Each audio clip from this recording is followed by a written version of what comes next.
right, folks, welcome to another edition of Outspoken. I'm Dan Sileo, and the storylines this week and this weekend have been incredible. How about that Bears story? Failure by the NFL and the city of Chicago and the state of Illinois. It looks like they're losing the Chicago Bears. Then you got these amazing playoffs going on when we're talking here with the NHL and the NBA playoffs. Obviously, Monday night, we're going to see Game 3 in New York at MSG. But how about that game last night in the NHL? I mean, Las Vegas loses a 4-goal lead. Carolina ends up rallying back, and in 2 OTs, you got a series right now where the absolute greatness is coming out with both these teams. Las Vegas Golden Knights and the Carolina Hurricanes, incredible. How about Major League Baseball? We're past the 50-game mark. It is absolutely insane. And all the NFL news, as we said, what an absolute week. All right, let's get to some of the storylines heading into Sunday here. And I got to tell you, so Madison Square Garden come Monday. New York has not seen a great sporting event probably since the Super Bowl, right? When they held the Super Bowl in New York. I can't think of another moment in the city of New York that was just centric on the sports teams in New York, maybe since the Super Bowl. Now, when it talks about the teams, you're going to be looking for a piece of history when it comes to watching the New York Knicks potentially win a championship for the first time in 53 years. And if you want a piece of history, you better get a mortgage. Look at these NBA Finals ticket prices for Madison Square Garden. Look at that. Just to get into the building. Over $11,000 just to get into the building. How about this? When you're looking at mid-bowl tickets, $17,000. And if you want to be Taylor Swift, and by the way, get her seat auctioned off, how you doing? Thank you very much. That's $104 just to be the most expensive tickets on the floor. This is going to be a must-see event. You know, when I was a kid, the New York Knicks were a great basketball team. And it's been like 53 years since they end up winning an NBA championship, which has been insane. And now you're getting an opportunity. How about this? If they win that Game 3, how about the tickets for Game 4? 14 grand, 17 grand, and 103 for you just to be on the floor for a piece of New York Knicks history. Plus, you got 47 showing up, 45 and 47 showing up at Madison Square Garden. Now, here's the one thing, though, when you get the president showing up, all watch parties are canceled. That means all you lunatics trying to climb poles out front of Madison Square Garden, how you doing? That's not going to be there. All the pregame fun to this stuff because 45/47 is showing up at Madison Square Garden. This is going to be one of the most anticipated sports parties of all time. Even the Knicks are sending out fans. This is awesome. Look at this. How could you not have a better promo for New York City than with this? As we move closer to Game 3, make sure you get your backsides to Madison Square Garden in time so that you can get there because Secret Service is going to be there because the President of the United States, all the celebrities, I don't know. We're going to talk to JY in a little bit. I know he's going to be sitting there saying the same thing. New York Knicks, man, if they win this NBA championship, the Canyon of Heroes, you know, we've seen it with Yankees, Mets. We've seen it with the New York Giants. Holy cow, this would be off the charts. Those ticket prices are amazing. You got to remember something also about New York. You're split on Giant fans and Jet fans. You're split on Yankee and Met fans. Most people around that area, you root for the New York Knicks. You don't root for the Nets. You root for the Knicks. That's like really New York's team. I can't believe I'm even saying this. The New York Knicks are up 2 games to love, having gone on the road and are 2 games away from Jalen Brunson punching his ticket as arguably the greatest and most important Knick of all time. I mean, we haven't seen something like this since Clyde Frazier. This is incredible. Oh, yeah, of course, Stephen A. Smith's like, hey, please, President Trump, don't show up to, hey, Stephen A., trust me, my friend, Trump's going. People know who Donald Trump is. Nobody knows who you are. All right, I can't wait for this. I can't wait to see what happens on Monday night. Those tickets are over the top, and it's one of the greatest moments sitting in New York sports, watching to see if the New York Knicks can win a championship. I can't believe it. It's been a while. All right. So here we are, the story of the gambler. Brendan Sorsby. Dude, his days are over with. His eligibility right now is not going to be reinstated by the NCAA. Well, kid, what'd you think, dude, when you're gambling on high school and you're gambling in a situation where you thought you were going to get your eligibility back and you thought you were going to have a chance to have your eligibility installed back at Texas Tech? When you were gambling in high school, you were gambling at Cincinnati, you were gambling at IU. I mean, dude, nobody on the planet is going to put you on the professional ranks for you to sit there and think that you're going to go and play college football again. And also, too, you would ask the question this. If you're the NCAA, did you not think that this was going to be a story that was going to start happening with these players? You've got 17 and 18-year-old kids making north of $6 million today. You didn't think you're going to have stories like this? I think this is just the tidal wave to come. You're going to see more stories like this. Look, if you see NFL guys losing their net wealth, how many athletes have you seen that have lost over $100 million of their net wealth once they got to the National Football League?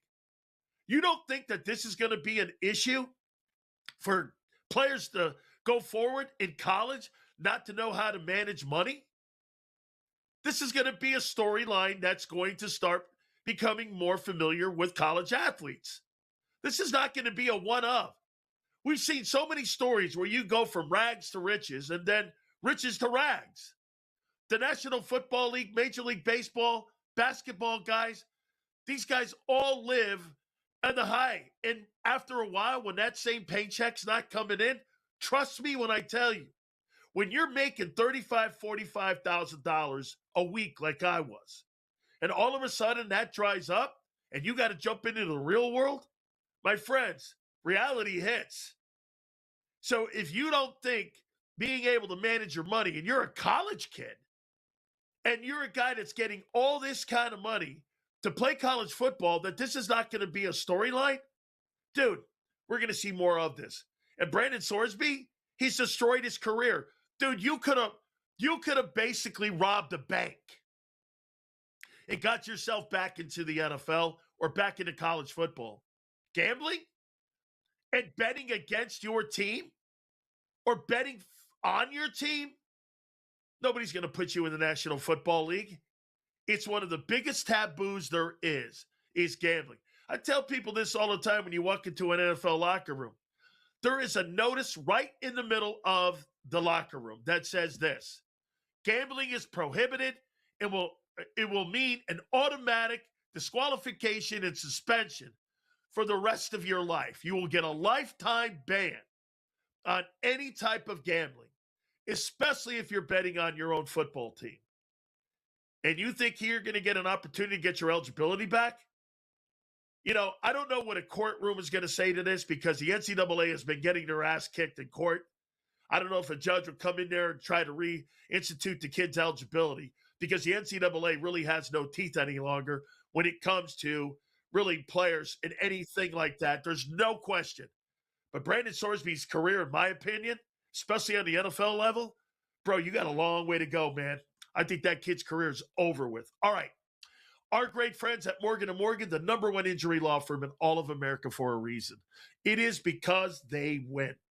This company was made over 25 years ago, and I tell you this, they have the number one injury law firm in America for a reason. I told you about the family in Pennsylvania that was initially offered $650K. They got nearly $26 million in settlement. Or the family in Florida that was offered $350,000. They got nearly $12 million in settlement. Go to forthepeople.com/Big Sills or pound law 529. That's forthepeople.com/Big Sills or pound law 529. And do me a favor, you tell them Big Sills sent you. All right. I can't wait to hear JY. Knicks 2 games away? You're kidding me. He's next, right here on Sports.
My Ricky Henderson here, and how we kick the show off each and every single time was with JY. Coach James Young joins us right now. All right, Coach. Knicks are 2 games. You know what? Listen here, I'm supposed to be kind of like a little bit on both sides of the aisle here, talking Spurs and Knicks, but I won't lie here, man. I got to show my Knicks love here. Dude, 2 games away. You and me, man, we've been fighting this for a long time, have we not? Can you believe they're 2 games away? Hey, Big Sills, I mean, listen, I'm supposed to be neutral. I can't be neutral right now. There's no way I can be neutral on what's going on. I mean, to think where this team was down 2 games to 1 against the Atlanta Hawks and to see where they are now, just literally winning on all different ways. And, you obviously saw the big shot by Jalen Brunson in game number 1 to put them up 2 after they blew the lead. And then obviously you saw, San Antonio with an unbelievable comeback in the 4th quarter of game 2. And, Brunson ties the game up. And then, we'll get to the Wemby stuff in a minute. But, for a New York Knicks fan base that hasn't won a championship in 53 years, I am 49. And I'll respectfully, my father, I love Julio Young to death. He's 83 years old. And he keeps mentioning the 70s Knicks. Dang it. I'm sick of hearing about the 70s Knicks. The only way to stop talking about the 70s Knicks is the 2026 Knicks win the NBA title, and Big Sills, they're 2 games away. That's incredible. How about those ticket prices? I mean, they're like $12,000, $13,000 just to get into the building. Look at this thing here, man. I mean, it's insane what these ticket prices are. Like, am I right when I say this, JY? You could be a Jets and Giants fan, Yankees, Mets, but people in that area, I mean, you root for the Knicks, right? I mean, south of New Haven. You're talking Knicks, north of New Haven, you're talking Celtic guys. So, I mean, that's kind of what that area is. And it's going to go down potentially as one of the greatest New York sports moments. Yeah, I mean, you can go from south of New Haven. You can go west out to almost as far as the Albany, the capital region, all the way down to South Jersey and out to even parts of northeast Pennsylvania. They're Knicks fans. And I think people need to understand this. And Big Sills makes a great point. The Mets and Yankees, they split the fan base, more Yankees fans than Mets fans. Giants, Jets, they split the fan base, more Giants fans than Jet fans, right? Rangers dominated hockey, but not as many full-time hockey fans. The Knicks are the only team in New York that is a uniter, meaning it doesn't matter who you root for. You're what? Listen, Big Sills, I'm down the Jersey Shore. Do you know how many times I get like a let's go Knicks or whatever? Because all I got on is blue and orange the last week. So to me, it's really important. And I'm going to say this. If I'm San Antonio, you better get off to a good start. You better get off to a good start. Because if you don't get off to a good start, Big Sills, and that place is going to be ready, folks. I heard someone say this somewhere else. I think tomorrow night could be the loudest decibels you will ever hear in an NBA arena. If San Antonio starts off slow and the Knicks start off fast and they get that crowd into it, good luck trying to come back. I think this is going to be one of the biggest events at Madison Square Garden since Ali Frazier. I mean, it's going to be something like that with that crowd. I mean, I haven't seen Madison Square Garden with this kind of aura around it in a long time. Let's get to some of the players here. Who's Cat? Who is this guy, Karl-Anthony Towns? I mean, Jay, I haven't seen that guy play like this. This guy has elevated his game. Are you surprised in how he's elevated his game? Really quick before I get to that, public service announcement to all people going to the game. With President Trump showing up, y'all better get there like 3 hours early. They're talking TSA style, and listen, don't bring no bags. Don't be trying to slip in flasks and all that stuff. Just get there 2 to 3 hours before the game. And then I guarantee you, they also may break the record for most alcohol sales before a tip-off of a game. Let's get the Cat. And when you look at Karl-Anthony Towns, he has been the biggest reason for the elevation of this team in this run. I'm not saying he's the best player, but since they've switched their offense and it went more to that elbow high post area, top of the key for Cat, with sightlines, it's unlocked their offense. OG's been better. Bridges has been way better. But you saw something good out of Cat earlier on in the series guarded by Wemby. It was the ability to beat Wemby to the basket. Wemby doesn't have that lateral quickness that you think because he's never used to guarding people out there. So Cat blows by him a bunch of times in games 1 and game 2. I expect maybe San Antonio to sit off of Cat a little bit. So ready? Watch Cat in the three-pointers early as a counter to if they give him a little bit more space with Wemby. Has Mike Brown, has he elevated his status as maybe the most underrated coach in the NBA? I mean, we saw him when he was in Cleveland. He was there with LeBron. Now we're seeing what he's doing now. I mean, you and I talked about this a couple weeks ago, JY. I mean, the Tom Thibodeau, you were a fan of that move. This guy's fit this team like a glove, man. I mean, what do you think he's brought to the Knicks on what's really changed them from a year ago to where they are right now? It's more than just him. You got to give credit to a guy named Chris Jett, former Ohio State Buckeye, really good shooter. He's the offensive coordinator. So he's unlocked that offense, right? And it's more spacing and more movement, even though it does become a little bit Brunson dominant late in close games. But the ability to play his bench. Landry Shamet wouldn't have been getting this time if it wasn't for Mike Brown. Tibbs wouldn't have played him. You saw game number 1 against San Antonio. They shot Josh Hart. You saw last possession of the game in game 2, Brunson and Cat off the floor. So this guy is a chameleon, and he looks at his players, and here's what's the key thing with this series. I think the Knicks have 8 starters. I think San Antonio has 5, meaning you could play any of these 8 guys big minutes, and they'll perform for you. And it's been roses so far for Mike Brown. Man, I'll tell you, I can't wait to see what it looks like out front of Madison Square Garden, Game 3, NBA Finals. I mean, since I was a kid, we've been all waiting for something like this. And like JY says, Willis Reed ain't walking out of that tunnel anymore. Jalen Brunson. We're going to ask JY, how did the Spurs get back into this series? We'll do that next. We'll get his comments on it, and we'll do that here talking about Game 3 of the NBA Finals right here on Sports Grid.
Yeah, we're talking some NBA Finals in Game 3, Madison Square Garden on Monday. And I got to tell you, they've been dormant for a while. But do you want to know the most obnoxious fans in the history of American sports? It will be New York Knicks fans if they win the NBA championship. JY, you know the monster is just about ready to come out of the shell here. If they win that championship and they get this thing done, New York Knicks fans, my goodness, man. You talk about Cowboy fans, you watch what the Knicks fans look like if they win that title. Big Sills, try. I mean, next week I'll be in Baltimore, so I'll do my spot from on the road. But try talking to me next weekend on the Outspoken if the Knicks win the NBA Finals. You want to talk about? Oh my goodness, the FCC may come after me because my mouth, I don't know if I'm even been clean. That's also if I'm even recovered from it. But I'll say this, Big Sills. San Antonio is still live here, folks. I don't want to discount how good of a job Mitch Johnson has done with this team. They obviously go into Oklahoma City. They won a Game 7. They've been down 2 games to 1 before. They haven't been down 2 games. So this is a pivotal game for San Antonio. And listen, they got Wemby going in the second half of Game 2, and I thought that was key for them. The guy I think they need to get going is Stephon Castle, who, to me, with all due respect to every other guard, Harper, Champagnie, Vassell, Brunson, Bridges, Hart, he is the most athletic, gifted player on that court, and it's not even close. If I'm Stephon Castle and I'm Mitch Johnson, I'm telling them, when I drive to the basket, stop worrying about fouls and finish through people, because that is the guy I think is, now they got Wemby going, they got to get Stephon Castle going a little bit. His three-point shot's been decent, but his pull-ups and finishes has been tough. Stephon Castle is going to be a big key for San Antonio in game number 3. Jay, tell me this if you think this is an issue. You got a team that's average age is 22 years old, okay? They're ahead of schedule, I think a lot of people think right now, right? How much is learning how to win? You know, it's one thing to knock off OKC and the defending champs. You know how sometimes you put all your chips in, you've got to knock the champ off. Doesn't it look like a little bit of a letdown after the OKC series here? Is this all about learning how to win and learning to be a champion?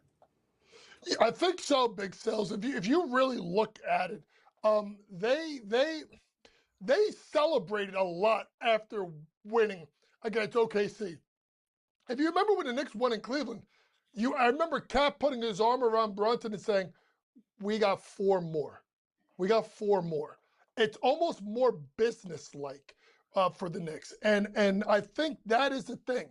When you are young, learning how to win in big situations is the toughest thing to do. San Antonio didn't even make the playoffs last year, Big Sills. Well, what about the Knicks? They've won 1 round since 2022, since Brunson's been there, right? They went Eastern Conference semifinals, Eastern Conference finals, NBA finals. They've had 2 20-point wins coming back versus Boston, and obviously in games 1 and game 2 of the Eastern Conference finals last year. So they're more comfortable in their skin in these tight spots. That's why if you're San Antonio, Big Sills, you have to win. And I think you got to win by double digits. Because if that game is close, if it's 1 possession down the stretch, I'm sorry, Jalen Brunson could be 3 for 90. I'm taking Brunson in that spot. I'm taking the Knicks to get the rebound, to get the steal, to get the rotation right, to call the timeouts, to look for the ball on an outlet. You don't know until you've been there, Sills, and now they're there, and the Spurs are figuring it out. It's a lot harder to win in the finals. No doubt. You know what? It almost looks like mental fatigue that, you get up 14 points on the Knicks, and the Knicks just come crawling back on you like that. That also has to take a little bit of, I would think, a little bit of a beating there too mentally there if you're the Spurs, right? You got these leads. You think you're putting teams away, and the Knicks crawl back and end up beating you. You keep doing that over and over again, JY, that's how you lose, dude. Yeah, listen, man. It's like that kid that keeps leaving the stove on, and you keep touching the stove, and you think you learn your lesson, and you don't learn your lesson. And when the game is close, you put your hand on the stove, the Brunson burner will get you, and he's gotten him a couple of times. But I tell you this right now, New York, stand up, buckle up.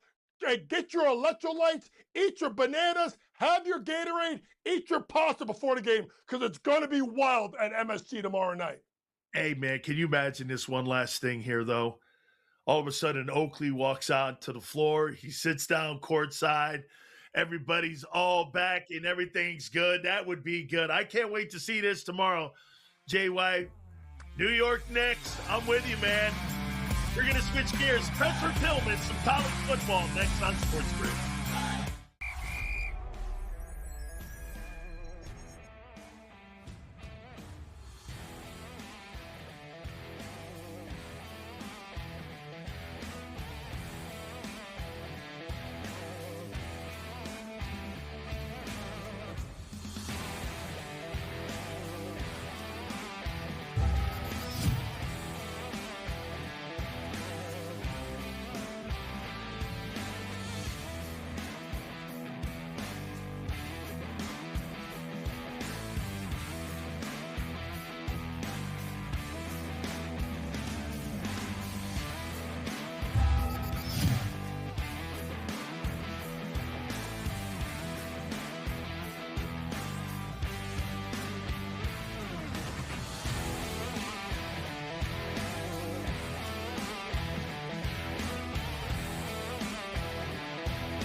This is one of my favorite people on the planet here, and I met him, I think, when we were both 12 years old, so I'm going to go there and not give our ages away here.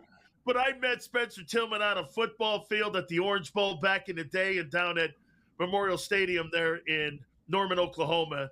And here he is with us now from Fox Sports, Spencer Tillman. Old days, my friend, and I showed you this earlier. Our friend Barry Switzer, man, I mean, I love it all. Those were the golden days of college football, were they not? Yeah, I can see you frolicking around there, Joe's Crab Shack, and even down on the Fontainebleau Hotel on the beach, chilling out, man. Those are great times, brother. Absolutely. You think college football's in great times right now, or do you like where college football is right now? I absolutely love where we are right now. If you appreciate history and change and how things become what they should be, I think we're looking at it. It's perilous times, no question, because I'm concerned about the cohort that's kind of in charge, but they've always been in charge and they've managed to kind of slow things down. And that's what's happening right now. But you know what? I'm optimistic because, I mean, not to get all philosophical and stuff, but I think it was Dr. King that said something about the arc of the moral universe is long, but it bends towards justice. And I don't see them reversing Sherman antitrust law. That was established back in 1890. So the solutions that they come up with are going to be in keeping with what the law is, and that's going to be an advancement no matter what they come up with. I don't think that I'm not going to say it's foolproof, but they're trying to screw it up as much as possible by getting the government involved, but I think it'll be saved in the end. Are you concerned about stories like the Brendan Sorsby stories that you're seeing here with so much money that's being out there? Spence, you know this as well as I do. You know, if you see NFL guys losing millions and millions of dollars, now you're getting kids that are 17, 18, 19 years old making $6 million with these NIL deals. Are you concerned about that? And do you think this is going to be things to come and that we have to put guardrails around that? Yeah, I'm definitely concerned about that. I think that's where they've abdicated the responsibility, they being the university presidents and chancellors who could cure this thing in an instant, right? I remember J.C. Watson, I went and spoke to the late David Bourne, former president of the University of Oklahoma, and gave him a detailed plan, mainly because, and I'm being transparent here with you, D-Dub, mainly because Oklahoma is not really pictured and fixed and established in a financial kind of they're almost in a purgatory of sorts. They've got great tradition and all of that stuff, thanks to Bud Wilkinson, Barry Switz, and all those great line of coaches, Bob Stoops among them. That's all good. But when you're in a market-driven system, they're going to be sucking hind tit to other colleges. I mean, big-time programs on the West, East Coast, wherever it may be. Even now that Miami's got the leadership, they're going to be behind Miami as well. And Miami doesn't have a great history of spending a lot of money. But I'm telling you, with Joy Shabera, the president, the guy that's in charge now, he and their head coach, they're going to change all of that. And it's going to be different. I'm not shocked at all about their reemergence back on the landscape of college football. So again, we're not getting too far down the path. I think that I am concerned about that, but I think it's going to be remedied in the end because the education needs to be focused on the student producers. And I don't call them student athletes. I call them student producers and their parents. That's part of this three-legged stool, the institutions, the broadcast networks, and the student producers. They have been working with an asymmetry of information, that is, lack of knowledge about how the entire system works. And so you get these crazy stories that make you and I as fans frustrated and pulling our hair out trying to figure out, what are you doing to the game? Well, it can be fixed very easily with a simple deep dive on the education side. But you know what? They really don't want to do that. And that really speaks to the heart of the issue. It's much deeper than that. It is truly a moral issue more than anything else. You tell me if you disagree with me on this one here, Spence. I mean, I saw Saban on the Hill there talking about Congress having to get involved, and I was like, this guy's a hypocrite.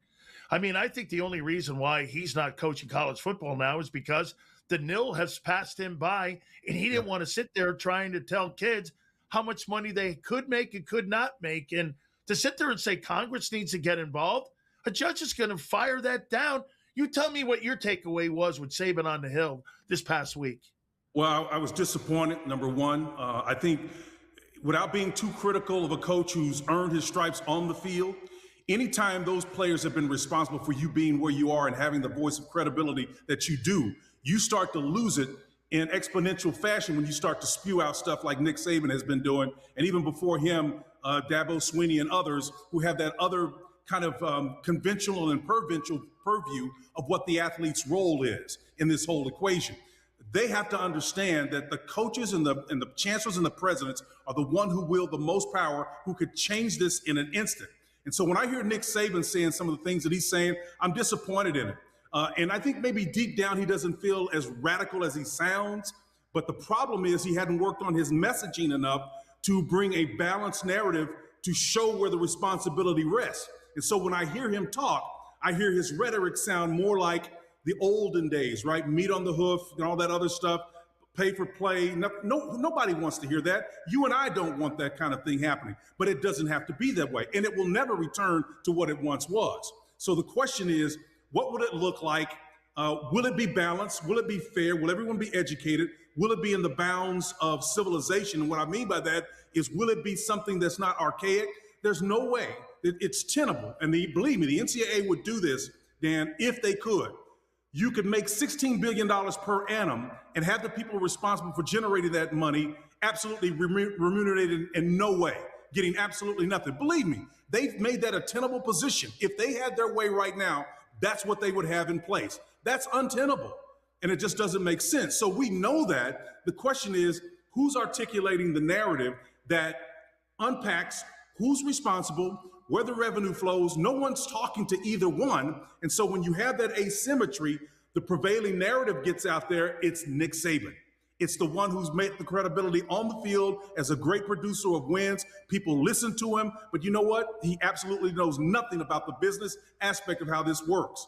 Again, from a coach's standpoint, he's a top priority number one. But if he had any moral clarity, I believe, and I've been on staffs that coach with Nick Saban, I'm not beating him up. I'm just simply saying everything I've heard, and I've got enough of a of a pool of information, a corpus of data to hear what he's saying, and he's not saying the right things. And so I think it's morally untenable what he's doing. It's a difficult position for him to be in, but it's one that he has no excuse about. Spence, do you think this sport needs a commissioner? One guy, and getting away from the NCAA, because I'm with you, they need to burn that thing down because it's so antiquated right now. Do you need a commissioner? Yeah, I think you do. My old partner, Tim Brando, and I, for years, going all the way back to our CBS days, 25 years ago, was talking about a czar, right? And then back during the BCS days, and even before then, you have to have someone, and I'm not talking about like a Roger Goodell or anybody like that necessarily, because they ultimately still work for the 32 owners, right? I'm talking about somebody that understands all three players involved here, student producers, television broadcast networks, and the universities and chancellors, and what their mission is right now. Listen, if you understand what's happening right now, Dan, and I know you do, you're a deep diver like I am as well, you cannot, with a straight face, look and see some of the elite institutions in America have, over the last 15 years, hired as many academics as they have people involved in terms of the overall student body in a particular class. Take Yale, for example. Even at the elite levels, which used to be the elite levels when football started, right? The Yale, the Harvards, the Armys, and so forth and so on. They have as many undergraduate students and administrators. Their numbers are about the same, right? They've got 5,000 students, 5,000 people on their staff. Where does that work? Where does that math work out anywhere when you have that kind of balance? It's untenable, it's unreasonable, and I think it's an abdication of their duties, and that's what the real issue is. No question. I mean, like you say, the NCAA, 30 seconds here, Spence. We've got another segment coming up here, but 30 seconds. The NCAA, in your opinion, needs to go away, right? I think it does. I think you need to have some presence, but it can't be one that has no responsibility and no moral integrity to make decisions. Absolutely, man. I mean, they're just running out of the big bite there that they used to have back in the day. And like Spencer just said, the genie's out of the bottle now. And some people want to try to put that genie back in the bottle. We're going to continue more of our conversation with Fox's Spencer Tillman next, and we'll get his thoughts on expanding the tournament next here on Sports. You wouldn't have your ex officiate your wedding. Do you, Jake? Liar? Cheater? Gaslighter. So why have anyone but America's largest injury law firm handle your injury case? With over $30 billion recovered for our clients, there's a reason to go big. Gaslighter, coitus crier, he's got more red flags than a bullfighter's attire. Morgan & Morgan, America's largest injury law firm.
One of the faces of college football, Spencer Tillman, here with us here talking some college football from Fox Sports. And Spence, let's go into this here with the Big Ten and the Southeastern Conference.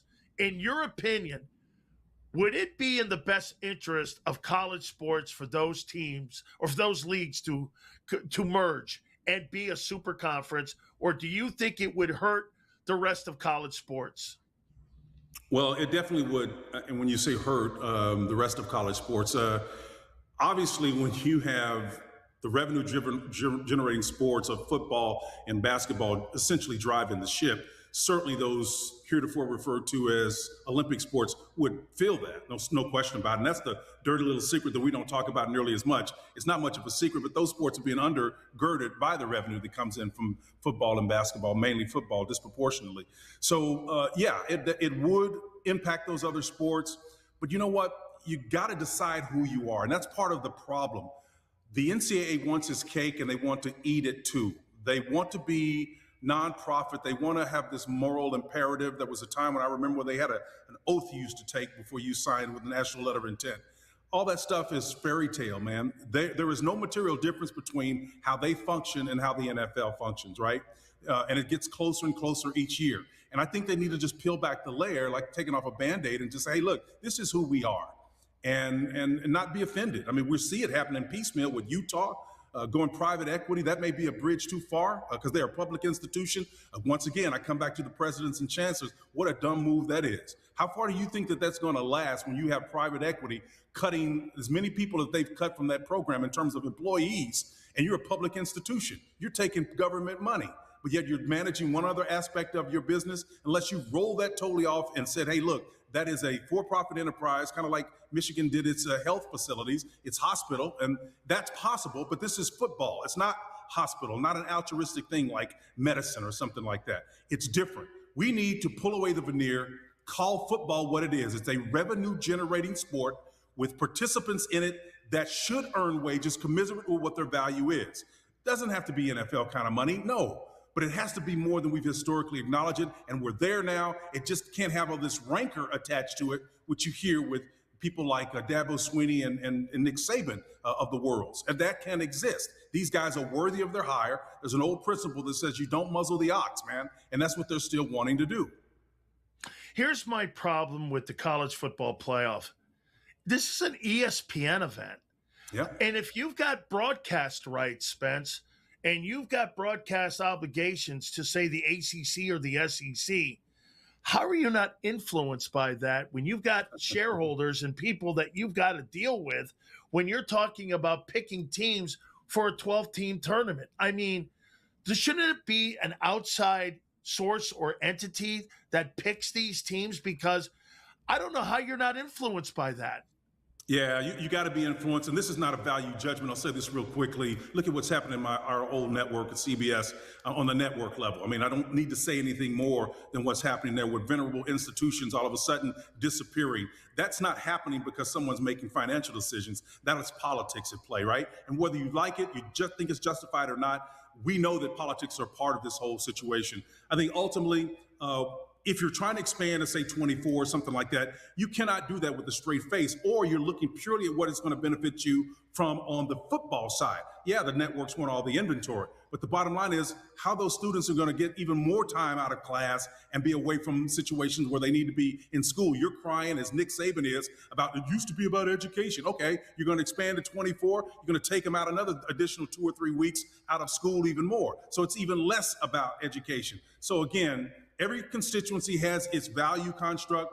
What they need to do is come together. And I've actually written, and I'm going to send this to you, Party, just to jog my memory here. I've written a Magna Carta, which basically tells all three entities what their role is in this new framework that we're in college football. Nobody's talking to each other. No one really knows what it is. But I'll share it with you. Be more than happy to give it to you because it's basically a template for how to run the thing. Absolutely, I would love that. Let me go into NIL then with this.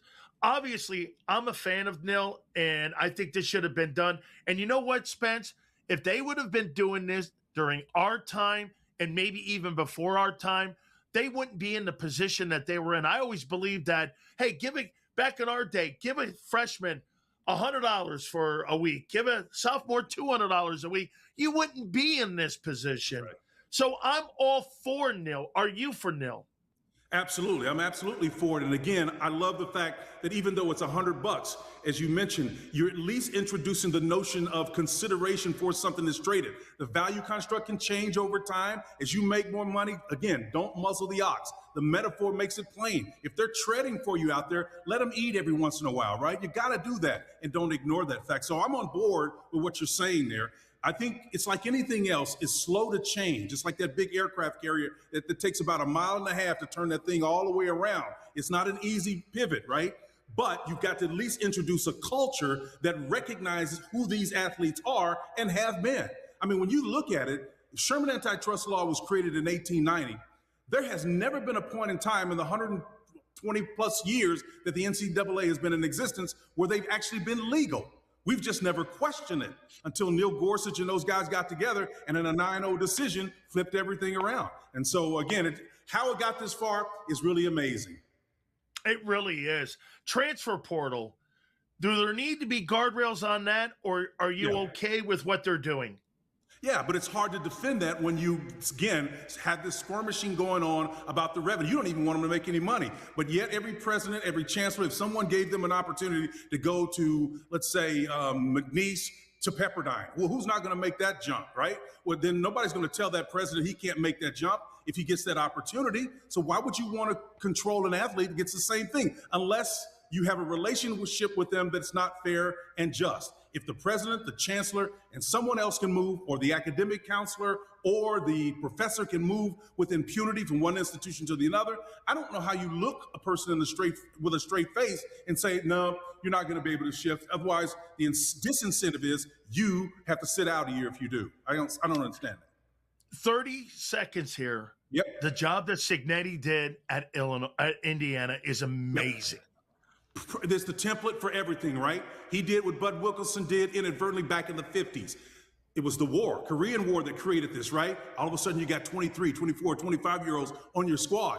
They don't make as many mistakes. I heard you talking about J-Dub a few minutes ago. You guys were talking about, hey, why did they win? It's the immaturity.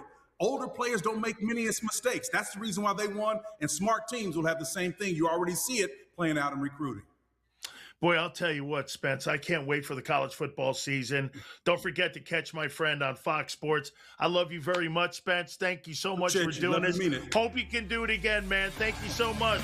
Sileo says next here on Sports Grid.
right, so hey, you know what? I always say this. I love to see athletes getting involved in sports broadcasting. I encourage it all the time.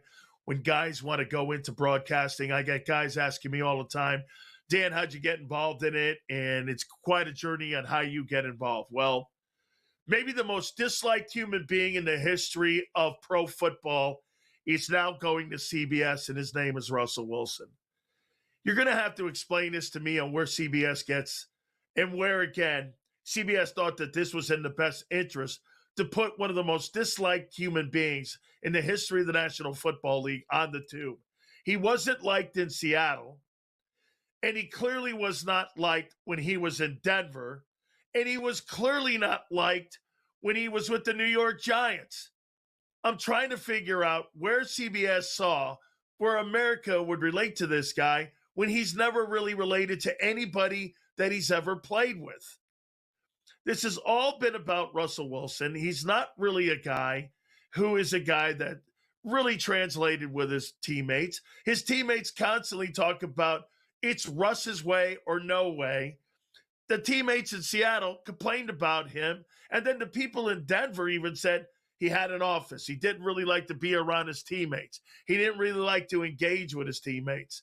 And now he's going to be an anchor and on the desk at CBS. Super Bowl champion Russell Wilson is finding his deal, becoming a CBS sports analyst. Per Adam Schefter here, the 10-time Pro Bowler previously confirmed he received an offer to play for the Jets, but instead has chosen to be a TV star. I'll tell you what, I do dig his wife, but as for him, I got to tell you, man, this guy is not a relatable guy. You know, there's certain dudes, like look at Jason Kelce. Jason Kelce is relatable. Travis Kelce is not. I mean, pretty soon Travis Swift is going to be there sitting next to his wife. We're going to see him, I guarantee you, Monday night at Madison Square Garden. By the way, they're going to get married at Madison Square Garden. He's going to change his name officially to Travis Swift. He's no longer going to be Travis Kelce. That guy doesn't translate with people. They don't understand, again, have anything in common with a guy like that. And that is who Russell Wilson is as well. Russell Wilson was one of the most disliked guys in pro football history. And now CBS is putting him on TV, trying to break down games. I mean, look, I saw this a couple weeks ago, and I was like, this guy's going to go to CBS. And it'll be a situation where, again, he'll be one of the most disliked people giving you his takes on being a teammate. How would he know what being a teammate was about when no team that he played for liked him? No matter what team it was. Even when he was at NC State, they didn't like him. What did the coach tell him? They gave his position away. Look, a great football player, but even at NC State, they gave his job away to a guy who would end up being a bench warmer in the National Football League. He transfers to Wisconsin. No one likes him at Wisconsin. There's been no place he's played at where you hear teammates talking fondly about playing with Russell Wilson. Name me a place where Russell Wilson has played where you heard a teammate come out and say, that's the guy that was the engine to our success. Let's face it, the guy who was the engine in Seattle was Marshawn Lynch. He was the guy that was the needle mover on that football team. After Marshawn Lynch left for the Raiders and ended up retiring, that football team was never the same. He was the catalyst in that huddle. He was the guy that should have been given the ball there at the goal line. This whole thing with Russell Wilson in his career comes down to that 1 yard. He wanted to be the MVP of that game. Instead, he throws the pick to Malcolm Butler. Instead of turning around and doing the thing that had been killing the Patriots in that Super Bowl the entire time, turn, handoff, Marshawn Lynch, touchdown, Seattle goes back-to-back. But he wanted the glory, and he wanted to be the MVP, and he wanted to be the centerpiece on that team, and he never was the centerpiece on that team. It was the Legion of Boom, and it was Marshawn Lynch. And now we're going to sit here and have him forced down our throat like Stephen A. Smith over at ESPN Now we got another guy being forced down our throat on CBS, on the NFL on CBS. I'll tell you, I mean, to me, sometimes some of these hires, when they put people in front of a camera, I get it. I mean, you got to at least resonate with people. He didn't even resonate with his own team. Now he's going to be a desk analyst at CBS. We'll see how that pans out. But to me, again, and he's taking the place, if I think I'm not mistaken, for Matt Ryan, another guy who really didn't resonate all that much with the Atlanta Falcons. So more power to you, CBS. You're going to need it with Russell Wilson there on your desk. We are going to switch gears and talk to one of my favorite people, Major League Baseball's Bob Nightingale, next, right here on Sports.